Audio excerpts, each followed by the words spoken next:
জ্ঞানী গুরু বা জ্ঞান ও সাধন পদ্ধতি। শ্রীমৎ স্বামী নিগমানন্দ পরমহংস প্রণীত। অধ্যায় দেহাত্মাবাদ খণ্ডন ও আত্মার প্রমাণ। এক ব্রহ্মেরই ভোগজন্য ঐতাস হেতু সমস্ত জগতে নানা রূপ শরীরধারী আত্মা। তৈত্তরীয় উপনিষদে আছে, বাষ্টি পুরুষের ন্যায় সমষ্টি আত্মার বা অবয় পুরুষ ঈশ্বরের পঞ্চকুশময় দেহ আছে, যথা এক পঞ্চীকৃত পঞ্চ মহাভূত ও তাহার কার্যাত্মক স্থূল দেহ সমষ্টি অন্নময় কোষ, ইহাই বিরাট মূর্তি। 2. উহার কারণস্বরূপ অপঞ্চীকৃত পঞ্চ সূক্ষ্মভূত ও তাহার কার্যাত্মক ক্রিয়াশক্তি সহ প্রাণময় কোষ। 3. তাহার নাম মাত্রাত্মক সমস্ত জ্ঞান শক্তি মনোময় কোষ। 4. তাহার স্বরূপাত্মক বিজ্ঞানময় কোষ। এই প্রাণ, মন ও বিজ্ঞান কোষ বা সূক্ষ্ম সমষ্টি হিরণ্যগর্ভখ্যা লিঙ্গ শরীর। এবং 5. উহার কারণাত্মক মায়া উপস্থিত চৈতন্য সর্বসংস্কার শেষ আত্মাই অব্যক্ত নামক আনন্দময় কোষ। সাংখ্য মতে শরীর 2 প্রকার, সূক্ষ্ম শরীর এবং স্থূল শরীর। মৃত্যুতে কেবল স্থূল বা অন্নময় শরীর ধ্বংস হয়। জীব আত্মা সূক্ষ্ম শরীরের সহিত জীবনের পূর্বজীবনের সংস্কারগুলিতে বদ্ধ হইয়া প্রয়াণ করে। কারণ শরীর দেবতার আর লিঙ্গ শরীর মানুষের। এই শরীর 5টি কোষ বা আবরণময়। মৃত্যুতে কেবল অন্নময় কোষ ধ্বংস হয়, মোক্ষ লাভে সকল কোষগুলি ধ্বংস হয়। পুরুষ বা আত্মা এই শরীর হইতে ভিন্ন। জীবের ক্রিয়া দর্শনে আত্মার অস্তিত্বে বিশ্বাস করিতে হয়। রথের গতি দেখিয়া যেমন সারথীর বিদ্যমানতা স্বীকার করিতে হয়, তদ্রূপ বিদ্যমানতা ও দৈহিক ক্রিয়া দর্শনে আত্মার অস্তিত্ব স্বীকার করিতে হয়। কিন্তু আত্মনাস্তিকগণ বলেন, গুড় ও তণ্ডুল প্রভৃতি প্রত্যেকে মাদক নহে, কিন্তু ওই সকল দ্রব্য একত্র হইলে ক্রিয়া বিশেষে তদ্বারা সুরা প্রস্তুত হয় এবং তখন তাহার মাদকতা শক্তি জন্মে। সেই রূপ এই দেহ অবচেতন ভূতসমূহ হইতে উৎপন্ন হইলেও সমষ্টির পরিণামে চৈতন্যের উৎপত্তি হয়, পৃথক কোন রূপ আত্মার অস্তিত্ব নাই। সাংখ্যকার কপিল এ পক্ষকে খণ্ডন করিয়াছেন। তিনি বলেন, তণ্ডুলাদি সুরাবীজ দ্রব্য সকলের প্রত্যেকেই সূক্ষ্মরূপে মদ শক্তি বর্তমান আছে। তণ্ডুল, গুড় আদির পরস্পর সংযোগে সূক্ষ্মভাবে অবস্থিত মদ শক্তির আবির্ভাব হয় মাত্র। এতএব স্বীকার করিতে হয় যে যে পঞ্চভূতে দেহ নির্মিত তন্মধ্যে চৈতন্য সত্তা সূক্ষ্মভাবে নিহিত ছিল, তাহাদের একত্র সংযোগে চৈতন্যের উন্মেষ সাধন হইল। তাহা হইলে প্রকারান্তরে চৈতন্যের স্বতন্ত্র বিদ্যমানতা স্বীকৃত হইল। যদি বল হরিদ্রা ও চূর্ণ যুগে এক নতুন বর্ণ উৎপন্ন হওয়া সম্ভব, এ দৃষ্টান্ত সমীচীন নহে। কারণ হরিদ্রা ও চূর্ণের পরস্পর সংযোগে বর্ণের বিলোপ না হইয়া মখন বর্ণান্তরের উৎপত্তি হয়। যখন বর্ণান্তরের উৎপত্তি হয়, তখন জড়ভূত নিচয়ের পরস্পর মিলনে তো জড় ধর্মান্বিত বস্তুর উৎপত্তি হওয়াই সম্ভব। কিন্তু তাহা না হইয়া তদ্বিপরীত ধর্মাক্রান্ত চৈতন্যেরই উদ্ভব হইয়া থাকে। সুতরাং দেহ চৈতন্য নহে। গুড় তণ্ডুলাদির সংযোগে মদ শক্তির ন্যায় মানুষের দেহে যদি ভূত সমষ্টিতে চৈতন্য জন্মিত, তবে তাহা এক প্রকারের হইত এবং দেহাবয়ব পরিবর্তনে সে জ্ঞানেরও ধ্বংস হইত।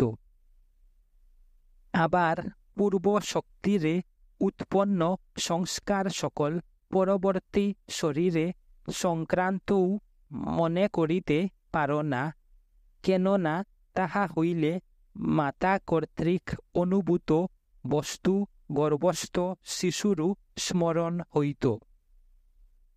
মাতা যাহা দেখিয়াছিলেন, মাতার শরীর হইতে উৎপন্ন সন্তান সে সকল বস্তু কেন স্মরণ করিতে পারে না?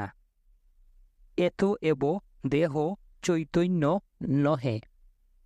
দেহাতিরিক্ত চৈতন্য অর্থাৎ আত্মা। মন, প্রাণ বা ইন্দ্রিয়গণও আত্মা নহে। মন আত্মা হইলে আমরা জ্ঞান সুখ আদি অনুভব করিতে পারিতাম না, কারণ ইন্দ্রিয়ের সহিত বিষয়ের অর্থাৎ রূপ রস আদি সন্নিকর্ষ হইয়া মনের সংযোগ হইলে জ্ঞান উৎপন্ন হয়। মন আত্মা হইলে যুগপৎ দর্শন শ্রবণ আদি জ্ঞান উৎপন্ন হইত। কিন্তু সকলেই অনুভব করিয়াছেন এবং পাশ্চাত্য দর্শনও স্বীকার করিয়াছে যে এককালে দুই বিষয়ে মনসংযোগ করা যায় না। জ্ঞান সকলের যুগপৎ অনুপত্তি হেতু মন বিভু বা ব্যাপনশীল পদার্থ নহে, সুতরাং মন অনুপদার্থ। এতএব মনের প্রত্যক্ষ অসম্ভব। যদি মনই অপ্রত্যক্ষ হইল, তাহা হইলে জ্ঞান সুখ আদি মনের গুণসমূহ অপ্রত্যক্ষ হইবে, অর্থাৎ চাক্ষুষাদি মানস পর্যন্ত কোনো প্রত্যক্ষের বিষয়ীভূত হইবে না। আমাদের মন ব্যতীত এক ব্যাপনশীল আত্মা আছে, জ্ঞান সুখ আদি উহারই গুণ। মনরূপ ইন্দ্রিয়ের সাহায্যে উক্ত জ্ঞান সুখ আদির অনুভব হয়। ইন্দ্রিয় গণও আত্মা হইতে পারে না, কেননা তাহা হইলে কোনো ইন্দ্রিয়ের বিনাশে তদ ইন্দ্রিয়জনিত অনুভবের স্মরণ অসম্ভব হইয়া পড়ে। বিশেষত ইন্দ্রিয় দ্বারা দর্শন শ্রবণ ভিন্ন সুখ দুঃখাদির জ্ঞান জন্মে না। এতএব সুখ দুঃখ আদির অনুভবের নিমিত্ত এক অতিরিক্ত অন্তরেন্দ্রিয় স্বীকার করিতে হইবে। সেই অন্তরেন্দ্রিয়ই মন, এবং মনের সাহায্যে যিনি সুখ দুঃখ আদি অনুভব করেন সেই কর্তাই জীবের আত্মা। প্রাণু আত্মা নহে। শাস্ত্র বলে, আত্মা হইতে প্রাণ জন্মিয়াছে। যেমন পুরুষের ছায়া উৎপন্ন হয়, সেই রূপ আত্মাতেই প্রাণ অবলম্বিত। মনের সংকল্প মাত্রেই প্রাণ সকল এই শরীরে আগমন করিয়াছে। পাশ্চাত্য দার্শনিকগণও এ কথা স্বীকার করিয়াছেন। প্রফেসর টেইট প্রাকৃতিক বিজ্ঞানের উন্নতি সম্বন্ধীয় পুস্তকে লিখিয়াছেন যে, ভৌতিক তত্ত্বাবলীর সাহায্যে প্রাণ পদার্থ কি জানিলেও জানা যাইতে পারে, কিন্তু প্রাণ বিনা প্রাণের উৎপত্তি যে অসম্ভব তাহা তিনি স্বীকার করিতে বাধ্য হইয়াছেন। এতএব সর্বপ্রকারেই স্থির হইতেছে যে প্রাণ আত্মা নহে, প্রাণ হইতে আত্মা পৃথক। আবার চক্ষুরাদির করণত্ব অস্বীকার করিয়া শতপ্রকাশ জ্ঞান সমষ্টিকেও আত্মা বলা যাইতে পারে না। কেননা জ্ঞানের সমষ্টি বলিলে পূর্ব পূর্ব জ্ঞানের স্মরণ ও বর্তমান জ্ঞান এই দুইয়ের সমষ্টি বোঝা যায়। কিন্তু পূর্ব পূর্ব জ্ঞানের স্মরণ কে করিল? আর জ্ঞানসমূহ কাহার নিকটই বা সদৃশ্য এবং কাহার নিকটই বা বিসদৃশ্য রূপে প্রতীত হইল? এতএব অবশ্যই স্বীকার করিতে হইবে যে ক্রিয়ামাত্রেরই কর্তা আছে। ক্রিয়ার কারকই কর্তা, সুতরাং জ্ঞানেরও জ্ঞাতা আছেন। পাশ্চাত্য দার্শনিক মহামতি জন স্টুয়ার্ট মিলও উহার স্বীকার করিয়া গিয়াছেন। ন্যায় দর্শন মতে ইচ্ছা, দ্বেষ, প্রযত্ন, সুখ দুঃখ এবং জ্ঞান হল আত্মার গুণ। এতাবতা প্রমাণিত হইল সুখ দুঃখ জ্ঞান আদি শরীর বা ইন্দ্রিয়াদির ধর্ম নহে। এতএব বাধ্য হইয়াই দেহে আত্মার অস্তিত্ব স্বীকার করিতে হইবে। শাস্ত্রে উক্ত হইয়াছে, সুন্দর পক্ষযুক্ত দুইটি পক্ষী জীবাত্মা ও পরমাত্মা এক বৃক্ষে অবলম্বন করিয়া রহিয়াছেন। তাহারা পরস্পরের সখা। তাহাদের মধ্যে একটি অর্থাৎ জীবাত্মা সুস্বাদু ফল ভোগ করেন, অন্যটি অর্থাৎ পরমাত্মা নিরসন থাকিয়া কেবল দর্শন করেন মাত্র। একদেব সর্বভূতে গূঢ়ভাবে অধিষ্ঠিত। তিনি সর্বব্যাপী, সর্বভূতের অন্তরাত্মা, কর্মের অধ্যক্ষ, সাক্ষী, চৈতন্য, কেবল ও নির্গুণ। যদি বলো সে আত্মাকে দেখিতে পাই না কেন, কি রূপভাবে তিনি দেহে বর্তমান আছেন, শাস্ত্রেই ইহার উত্তর আছে। যথা কাষ্ঠের ভিতর অগ্নি, পুষ্পে গণ্ড, দুগ্ধে ঘৃত যেরূপভাবে আছে, সেই রূপ দেহ মধ্যে আত্মা আছেন। দুগ্ধ হইতে মন্থন করিয়া যেমন নবনীত উত্তোলিত হয়, সেই রূপ সাধন দ্বারা আত্মা দর্শন করা যায়। কাষ্ঠ বেদ করিলে সেই কাষ্ঠগত বহ্নি যেমন পরিদৃশ্যমান হয় না, সেই রূপ শরীর ছেদন করিলে উহাতে আত্মদর্শন লাভ হইবার সম্ভাবনা নাই। কৌশলক্রমে কাঠ ঘর্ষণ করিলে যেরূপ তন্মধ্যস্থিত অগ্নি নিষ্কাশিত ও নিরীক্ষিত হয়, সেই রূপ যোগ বল আশ্রয় করিলেই আত্মাকে প্রত্যক্ষ করা যাইতে পারে। বৃক্ষবীজে প্রকাণ্ড বৃক্ষটি সূক্ষ্ম অবস্থায় নিহিত আছে, স্থূল দৃষ্টিতে দেখা যায় না বলিয়া তাহা অস্বীকার করা যায় না। কেননা অনুবীক্ষণ যন্ত্রের সাহায্যে তাহা দৃষ্ট হয়। চিনি পানায় মিষ্টত্ব দেখিতে না পাইলেও যেমন চিনি পানা পান করিলে তাহার মিষ্টত্ব অনুভূত হয়, সেই রূপ স্থূল দৃষ্টিতে আত্মাকে দেখিতে না পাইলেও তাহার অস্তিত্ব অস্বীকার করিবার উপায় নাই। আত্মা সাধনার সূক্ষ্ম দৃষ্টিতে সাধকের দৃশ্য হন। ভগবান গীতায় বলিয়াছেন, হে গুড়াকেশ, আমি সর্বপ্রাণীর অন্তঃকরণস্থিত আত্মা।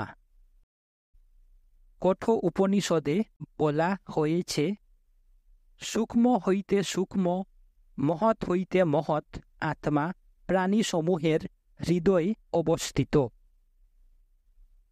এতএব আত্মা যে আছে এ কথা নিশ্চিত, কিন্তু অবিশুদ্ধচিত্ত ব্যক্তিগণ তাহা জানিতে পারে না। ভগবান গীতায় বলিয়াছেন, ধ্যান দ্বারা প্রযতমনা বিশুদ্ধচিত্ত যোগীগণই আত্মাকে দেহে নির্লিপ্তভাবে অবস্থান করিতে দেখিতে পান, কিন্তু যাহারা অবিশুদ্ধচিত্ত, সুতরাং মন্দমতি, তাহারা শাস্ত্রা অভ্যাস আদি দ্বারা সহস্র চেষ্টা করিলেও আত্মার দর্শন পান না। কঠো উপনিষদে বলা হয়েছে, এই আত্মাকে বেদ অধ্যয়ন বা মেধা কিংবা বহু শাস্ত্র জ্ঞান দ্বারা লাভ করা যায় না। দুশ্চরিত হইতে অবিরত, অশান্ত, অসমাহিত বা অশান্ত মানস ব্যক্তি জ্ঞান দ্বারাও আত্মাকে প্রাপ্ত হয় না। এতএব এতাবতা প্রতিপন্ন হইল যে দেহ বা চক্ষু, কর্ণাদি ইন্দ্রিয় অথবা মন, প্রাণ ও জ্ঞান সমষ্টি ইহারা আত্মা নহে, দেহাতিরিক্ত চৈতন্যই আত্মা। যাহারা আত্মা জ্ঞান বিমূঢ়, তাহারা আত্মাকে কোনো অবস্থাতেই দেখিতে পাইবেন না। কেবল অধ্যাত্ম যোগ দ্বারা, যিনি হিরণ্যময় হৃদয়কুশে অবস্থিত, যিনি দিব্যজ্যোতিতে নিজ গৃহরূপ হৃদয়কে হিরণ্যময় করিয়াছেন, সেই দিব্যজ্যোতি সম্পন্ন নির্মল আত্মাকে দেখিতে পাওয়া যায়। অধ্যাত্ম যোগেই জ্ঞানচক্ষু লাভ হয়। এই জ্ঞানচক্ষু দ্বারা আত্মদর্শন ঘটে। সেই জ্ঞানচক্ষু যাহাদের নাই, তাহারা কাজে কাজেই জড়বাদী, না হয় দেহাত্মাবাদী হইয়া পড়েন। এই জ্ঞান চক্ষু সম্পন্ন শ্রেষ্ঠ ব্যক্তিগণের উপদেশ বাক্যে যাহারা আস্থা স্থাপন করিতে পারেন, তাহাদেরই কিয়ৎ অংশ আত্মজ্ঞান লাভ এবং আত্মার বিশ্বাস স্থাপন হয়। নতুবা সামান্য ব্যবহারিক বুদ্ধিতে কেবল ঘুরিয়া বেড়াইতে হয়। অধ্যাত্ম যোগ দ্বারা বিবেক লাভ হয়, বিবেক লাভেই আত্মসাক্ষাৎকার হয়। অধ্যায় দ্বৈত বিচার।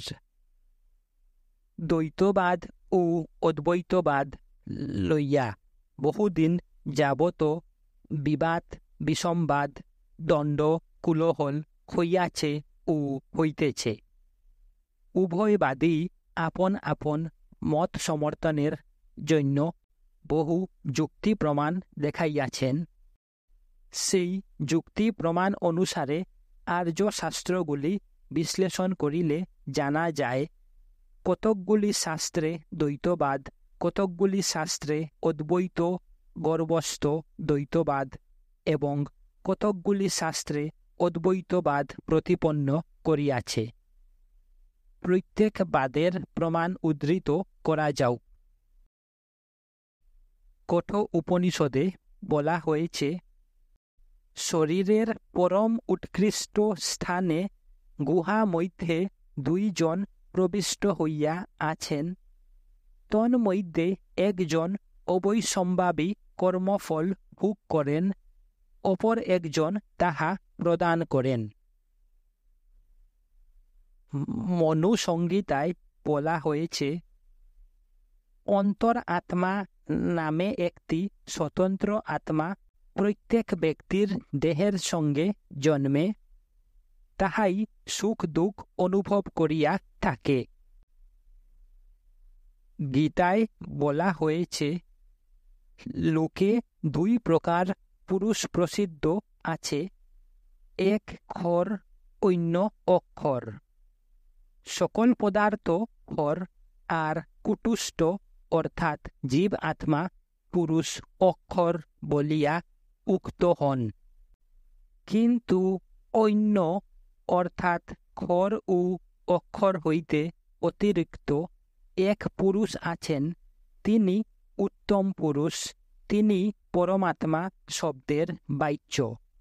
তিনি ঈশ্বর এবং তিনি ত্রিলোকের মধ্যে প্রবিষ্ট থাকিয়া এই ত্রিলোককে পালন করেন।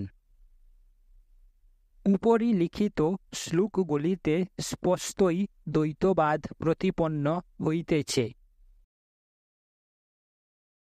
কুলা বর্ণতন্ত্রে লেখা হয়েছে, কেহ কেহ দ্বৈত পক্ষ এবং কেহ কেহ অদ্বৈত পক্ষ প্রতিপন্ন করেন। কিন্তু উভয়েই আমার প্রকৃত তত্ত্ব জানেন না। যাহা আমার প্রকৃত তত্ত্ব, তাহা দ্বৈত বা সম্পূর্ণ অদ্বৈত এই উভয় ভাব বিবর্জিত, অর্থাৎ দ্বৈতাদ্বৈত মিশ্রিত ভাবই আমার প্রকৃত তত্ত্ব। দক্ষ স্মৃতিতে লেখা আছে, দ্বৈত অদ্বৈত দ্বৈতাদ্বৈত ইহার মধ্যে শুদ্ধ দ্বৈত কি শুদ্ধ অদ্বৈত এরূপ নহে। দ্বৈতাদ্বৈতই পারমার্থিক। দ্বৈতাদ্বৈত মিশ্রিত জ্ঞান কি রূপ। পরমাত্মা ও আত্মা পৃথক বটে, কিন্তু আত্মা পরমাত্মায় অধিষ্ঠিত থাকিয়া জীব লীলা করিতেছেন, ইহাই দ্বৈতাদ্বৈত মিশ্রিতাবাদীরা বলিয়া থাকেন। যে পরম ব্রহ্মে আত্মা অধিষ্ঠিত আছেন, সেই পরম ব্রহ্মই উপাস্য দেবতা। মণ্ডুক উপনিষদে লেখা আছে, প্রণব ধনু স্বরূপ আত্মা স্বর স্বরূপ এবং ব্রহ্ম লক্ষ্য স্বরূপ বলিয়া উক্ত হন। প্রমাদ শূন্য হইয়া পরব্রহ্মকে বিদ্ধ করত স্বরের ন্যায় তন্ময় হইবে। লক্ষ্য বস্তুতে স্বর যেমন সংযুক্ত থাকে, সেইরূপ পরব্রহ্মে তন্ময় হইবে। এই শ্লোকগুলিতে দ্বৈতাদ্বৈত মিশ্রিতবাদী প্রতিপন্ন হইতেছে। যোগ বশিষ্ঠে লেখা হয়েছে, এই জগৎ কেবল প্রতিবিম্ব মাত্র রূপেই প্রতিভাসমান হয়, পরমার্থত জগৎ বস্তু নহে। একই আত্মা সর্বভূতে অধিষ্ঠিত আছেন, কেবল জলগত চন্দ্রের ন্যায় বহুরূপে দৃষ্ট হয়েন। তিনি নিত্য সর্বব্যাপী, কূটস্থ এবং দোষবর্জিত। তিনি এক হইয়াও কেবল মায়া শক্তি দ্বারা বিভিন্নবত প্রতীয়মান হইতেছেন। শিব সংহিতায় লেখা আছে, বহু সংখ্যক জলপূর্ণ বহু শরাবে এক সূর্য যেরূপ প্রতিবিম্বিত হইয়া বহু সংখ্যক বলিয়া দৃষ্ট ও অনুভূত হয়েন, এক আত্মাও সেই রূপ মায়াবচ্ছিন্ন হইয়া বহু সংখ্যক বলিয়া দৃষ্ট হইতেছেন। অর্থাৎ সূর্য বিম্বের ন্যায় আত্মার দ্বিতীয়ভাব নাই। একই আত্মাতে অজ্ঞানতাবশত নানা প্রকার ভেদ বুদ্ধি হইয়া থাকে, যেমন একই আকাশ ঘটাকাশ পটাকাশাদি রূপে ক্ষুদ্র ও বৃহৎ বলিয়া নির্ণীত হয়। সেই রূপ ব্যবহার জন্য নানাবিধ জীব সকল কল্পিত হইয়া থাকে। শিব সংহিতায় লেখা আছে, যে রূপ এক সূর্য বহু সংখ্যক শরাব রূপ উপাদিতে অনুপ্রবিষ্ট হইয়া উপাদির সংখ্যা অনুসারে বহু সংখ্যবত প্রতীয়মান হয়েন, আত্মাও সেই রূপ বহু উপাদিতে অনুপ্রবিষ্ট হইয়া উপাদির সংখ্যানুসারেই বহু বলিয়া প্রতীয়মান হইতেছেন। হে অর্জুন, ঈশ্বর সকল ভূতের এবং সকল প্রাণীর হৃদয় মন্দিরে স্থিত হইয়া যন্ত্রারূঢ়ের ন্যায় ভূতগণকে মায়া দ্বারা ভ্রমণ করাইতেছে। এই সকল শ্লোক দৃঢ়ভাবে অদ্বৈতবাদ প্রতিপন্ন করিতেছে। এক্ষণে কথা এই, এক হিন্দু ধর্মশাস্ত্রে এই ত্রিবিধ মতবিরোধের কারণ কি? শাস্ত্রেই তাহার মীমাংসা আছে। জগতে উত্তম অধম ও মধ্যম বেদে 3 প্রকার অধিকারী আছে। যাহারা উত্তম অধিকারী তাহারা উপাসনা করেন না, যাহারা সংসার আসক্ত তাহারা অধম অধিকারী, এবং যাহারা এত দুভয়ের মধ্যবর্তী তাহারা মধ্যম অধিকারী। মধ্যম ও অধম অধিকারী কেবল তাহাদিগের জন্যই উপাসনার উপদেশ করা হইয়াছে। উপাস্য ও উপাসক না হইলে উপাসনা হইতে পারে না। সুতরাং ধর্মের প্রথম স্তরের সাধকগণের ভক্তি আকর্ষণ ও কর্মযোগে প্রবৃত্ত করাইবার জন্য শাস্ত্রে দ্বৈতবাদমূলক উপদেশ করা হইয়াছে। ভক্তি শাস্ত্র মাত্রেই দ্বৈতবাদে পূর্ণ। মোহাম্মদীয় ও খ্রিস্টীয় ধর্মীয় দ্বৈতবাদমূলক। অবিবেকী সামান্য জনগণের নাস্তিকতা নষ্ট করিয়া ভক্তির উৎকর্ষ সাধন জন্যই দ্বৈত মতানুসারে উপদেশ দান করিতে হইবে। এই রূপ উপাস্য ও উপাসক সম্বন্ধানুসারে ধর্মাচরণ দ্বারা চিত্তকে পবিত্র করিতে থাকিলে এমন এক অবস্থা আসে, যে অবস্থায় সাধক আত্মকর্তৃত্বের জ্ঞান হারাইয়া ঈশ্বর কর্তৃত্বেই অধিকতর অনুভব করিতে চাহেন এবং আপনাকে উপাস্যতে অর্থাৎ পরমাত্মাতে অধিষ্ঠিত অনুভব করেন। কিন্তু এ জ্ঞানও অতি সংকীর্ণ। শ্রুতিতে আছে, উপাসনাগত ধর্ম অবলম্বন করিয়া যাহাদের ব্রহ্মজ্ঞান উৎপন্ন হইয়াছে, অর্থাৎ ব্রহ্ম উপাস্য এবং আমরা উপাসক, এইরূপ দ্বৈতবাদে যে ব্রহ্মজ্ঞান হইয়াছে তাহাকে ব্রহ্মবিদ যোগীগণ কৃপণ বলেন, কেননা ইহা অতি সংকীর্ণ ব্রহ্মজ্ঞান। এ রূপী ব্রহ্মজ্ঞানী ব্যক্তি ব্রহ্মতত্ত্বের কিছুই জানিতে পারেন নাই, কারণ এভাবে দ্বৈত জ্ঞান আছে, অথচ দ্বৈত জ্ঞানের উপশম করাই বেদান্তের প্রকৃত মর্ম। বহুদিন ধরিয়া সমাধি অভ্যাসের পর নির্বিকল্প সমাধি লাভ হইলে অদ্বৈত জ্ঞান সমুৎপন্ন হয়। তাই কসিদাচার্য বলিয়াছেন, তত্ত্বজ্ঞানের পূর্বে ইনি আরাধ্য দেব শিব, ইনি তত্ত্বোপদেষ্টা গুরু, আরাধ্য দেবের ইহাই পূজা এবং আমি পূজক। প্রথমত এইরূপ ভেদের গণনা হইয়া থাকে, কিন্তু তত্ত্বজ্ঞান সমুদিত হইলে আত্মা অদ্বৈত ও গুণাতীত ব্রহ্মরূপে প্রকাশমান হইবেন। তখন শিবই বা কে, পূজাই বা কি, গুরুই বা কে, আর আমি বা কে? তখন আর অন্য কোনো ভাবের উদয় হইবে না, কেবল তৃষ্ণি ভাব আসিয়া জীবকে আশ্রয় করিবে। সংসারী ব্যক্তি সাধন সম্পন্ন ও বিবেকযুক্ত না হইলে অদ্বৈত ব্রহ্মজ্ঞানের অধিকারী হইতে পারেন না, কারণ পরাৎপর পরমাত্মা ও বিবেকী ব্যক্তির নিকট দ্বৈতভাবেই জ্ঞাত হইয়া থাকেন।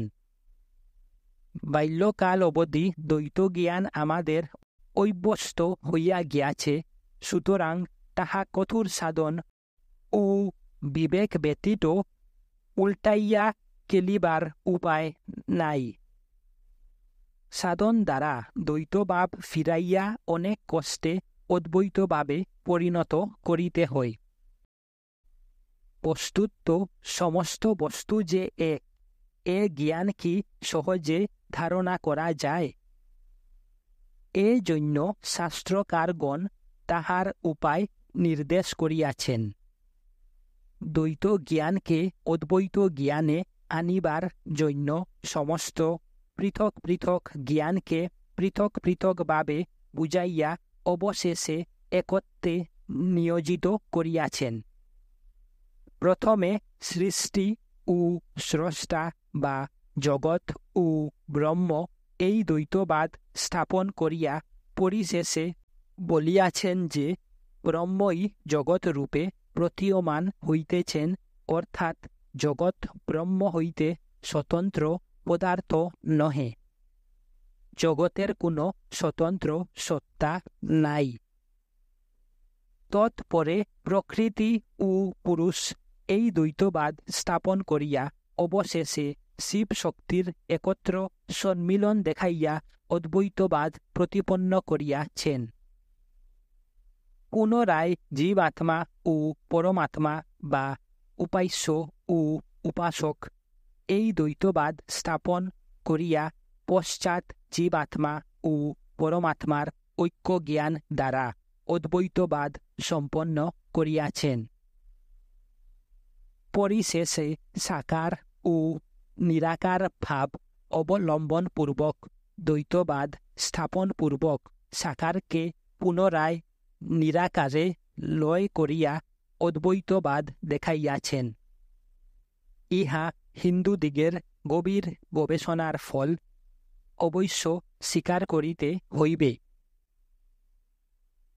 হিন্দু ধর্ম সর্ববিধ অধিকারীর জন্য উপদিষ্ট হওয়ায় এরূপ মত বিরোধ দৃষ্ট হয়।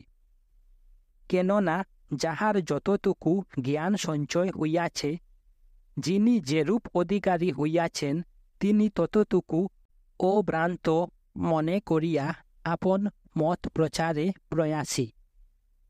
শাস্ত্রে সর্ববিধ অধিকারীর উপযোগী উপদেশ থাকায় তাহার যুক্তি ও প্রমাণের অভাব হয় না। এজন্য দ্বৈতবাদ বা অদ্বৈতবাদ গর্ভস্থ দ্বৈতবাদ হিন্দু শাস্ত্রে দৃষ্ট হয়, কিন্তু তাহা অদ্বৈতবাদ সংস্থাপনের উপায় মাত্র। আপাতত স্থূল দৃষ্টিতে অন্যরূপ বোধ হয়। গীতায় ভগবান নিম্নাধিকারী জনগণের সাধনামূলক উপদেশে অর্জুনের নিকট দ্বৈতবাদ দেখাইয়া আবার স্পষ্টাক্ষরে বলিতেছেন, হে গুরাকেশ, আমি সর্বভূতের অন্তঃকরণস্থিত আত্মা। তিনি আরও বলিয়াছেন, যোগ অভ্যাস দ্বারা যাহার চিত্ত সমাহিত এবং যিনি সর্বদা এই ব্রহ্ম দর্শন করেন, তিনি ব্রহ্মাদি স্থাবর পর্যন্ত সর্বভূতে আপনাকে এবং আপনাতে সর্বভূত দর্শন করেন। সিদ্ধ রামপ্রসাদ শক্তি উপাসক হইয়াও অদ্বৈত ভাব অনুভব করিয়াছিলেন। তাই গাহিয়া গিয়াছেন, প্রথমে মূলা প্রকৃতি অহংকারে লক্ষ কোটি। বেদ আরও স্পষ্টভাবে বলিয়াছেন, যে ব্যক্তি সকল ভূতে আত্মদর্শন করেন এবং আত্মাতে সকল ভূত দর্শন করেন, তিনি পরম ব্রহ্ম লাভ করিয়া থাকেন। অন্য আর কোনো উপায়ে পরম ব্রহ্ম পাওয়া যায় না।